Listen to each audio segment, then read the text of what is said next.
Greetings! Hello, we are group number 8 and our case report is entitled The Settlement of the Long-Standing Brazil-US Cotton Case. With me in this case report are Mohammad Jafar Kasangwan, Kimberly Claire Conejero, Maurice Mansha, Princess July Raro, and yours truly, Jemima Manatad. The United States is the third largest producer of cotton in the world and historically been the world's leading exporter of cotton. Figure 1 shows that over the years, the United States has been exporting almost 80% of the domestic cotton production, which accounted for an increasing share of world trade with over 40% sometime between 2005 and 2010. With that, the U.S. cotton producers were eligible for many program benefits such as direct payments, countercyclical program payments, marketing loan benefits, and step 2 payments. Also, the United States have three principal export credit guarantee programs, which are the GCM 102 or a credit extension for 9 months up to 3 years, GSM 103, which is a credit extension for more than 3 years but less than 10 years, and the Supplier Credit Guarantee Program or SCGP. However, these export guarantee programs and certain support programs, like the marketing loans and countercyclical program payments, have caused adverse effects to the international market for cotton and on the Brazilian economy for cotton sector. How? Well, these export guarantee programs and support programs have triggered high domestic prices in the United States, and thus it encourages higher domestic cotton production, which lowers the international prices for cotton. Thus, it resulted in a reduced quantity and value of Brazil's cotton exports. Under the WTO agreement on subsidies and countervailing measures, a market distorting program may be challenged when the program's effect overflows into international markets, causing adverse market effects. For this to happen, a violation must be directly challenged by another WTO member country through the WTO dispute settlement. And in this case, both the United States and the Brazil are members of the World Trade Organization, which is why in 2002, the Brazil initiated the WTO dispute settlement case or the DS-267 against the United States. And this is how the long-standing Brazil-US cotton case started. For the brief facts about the WTO dispute settlement system, the World Trade Organization's dispute settlement process is divided into three stages. First, the consultation between the parties. Second, the adjudication by the panels, and if applicable by the appellate body. And lastly, rolling implementation, which includes the possibility of countermeasure if the losing parties fails to implement the ruling. For the resolution of the dispute will be either of the following. First, the parties reach a mutually agreed solution, particularly during the phase of bilateral consultations, and through adjudication, including the subsequent implementation of the panel and appellate body reports, which are binding upon the parties once adopted by the Dispute Settlement Body or the DSP.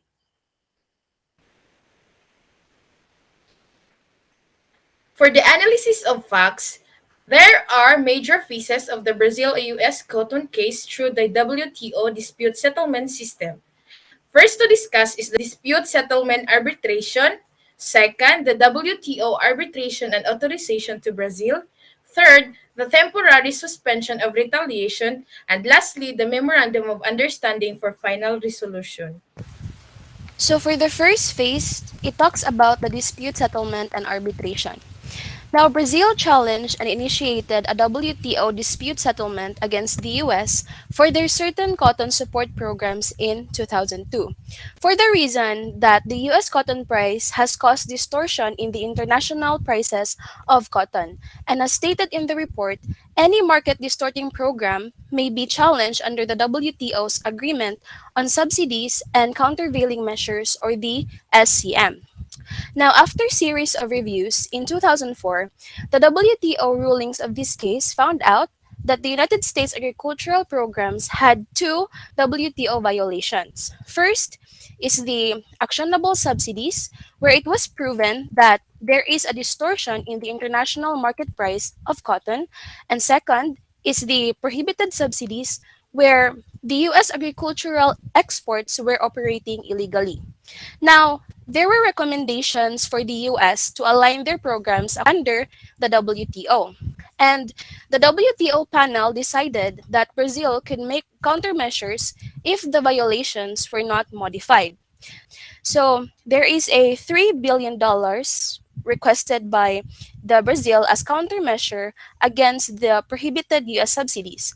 However, it was reduced to $1.155 billion, of which US objected and requested for arbitration.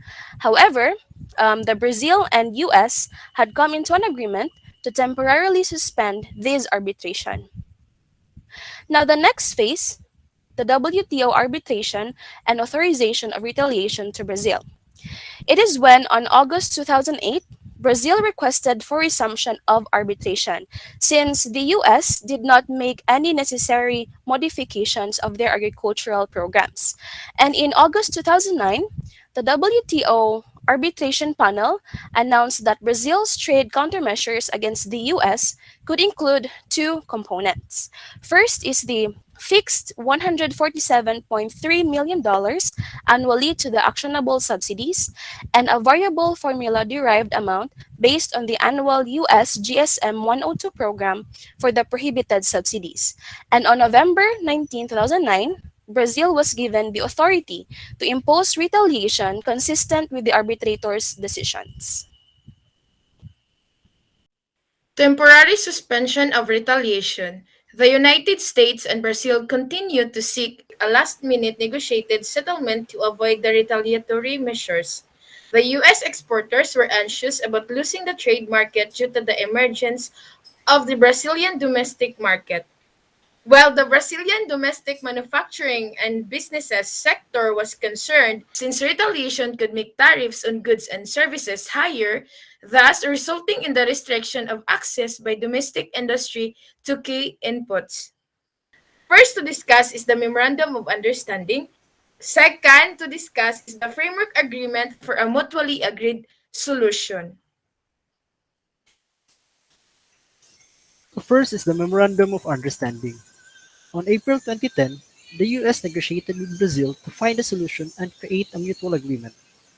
This spelled out certain actions which, if undertaken by the United States, would lead to a temporary suspension of Brazil's threatened retaliation.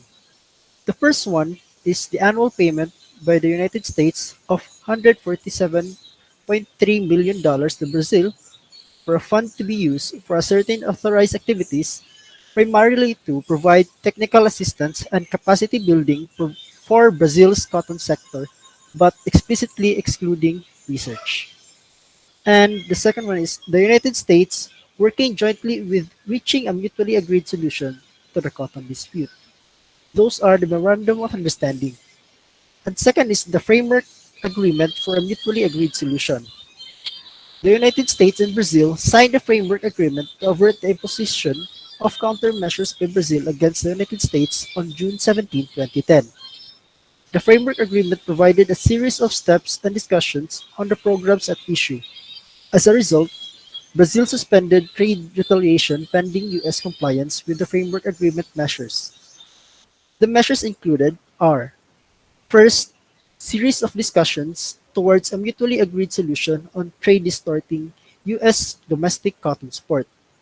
Second, the United States would accept some near-term modifications to the operations of the GSM 102 program and would engage with Brazil for a semi-annual review of the results of the U.S. GSM 102 program implementation, whether it satisfies certain performance benchmarks. Brazil and the United States would meet for a quarterly discussion on the programs at issue.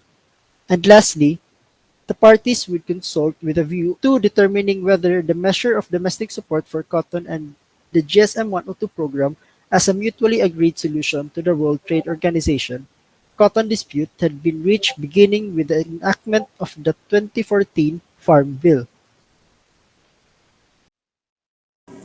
Okay, so let's now move on to the Memorandum of Understanding for final resolution. So after the series of discussion, finally, Brazil and the United States reached an agreement to settle the long-standing World Trade Organization cotton dispute settlement case on October 1, 2014. The 2014 Memorandum of Understanding provided additional support for the technical assistance and capacity building activities in Brazil that started in the 2010 Memorandum of Understanding. So the terms of agreement includes one-time US final contribution of $300 million to the Brazil Cotton Institute. Second is that the US agreed to new rules governing fees and tenors. Third is that Brazil's termination of the World Trade Organization cotton case, giving up its rights to countermeasures US trade or any further proceedings in the dispute. Fourth is that Brazil agreed to a temporary peace clause with respect to any actions of the World Trade Organization against US cotton support programs and export guarantees. And lastly, both countries will report semi-annually their compliance in terms of the new Memorandum of Understanding. So let's now move on to the conclusion and recommendation.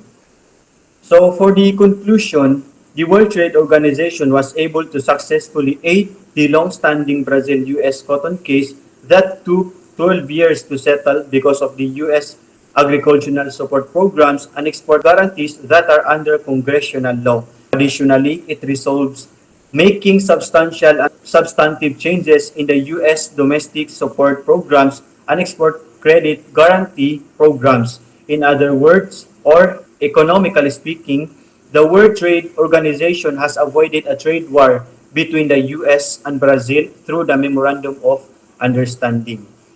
So for our recommendation, member countries of World Trade Organization should make sure that their domestic support programs are beneficial not just for the domestic market but also to international market to avoid being in conflict to other member countries. However, if a problem issues was already initiated with other member country, that country should make immediate necessary actions and adhere or stick to World Trade Organization recommendations in order to expedite or quicken the resolution of the case. So that's all for our report. Thank you for listening.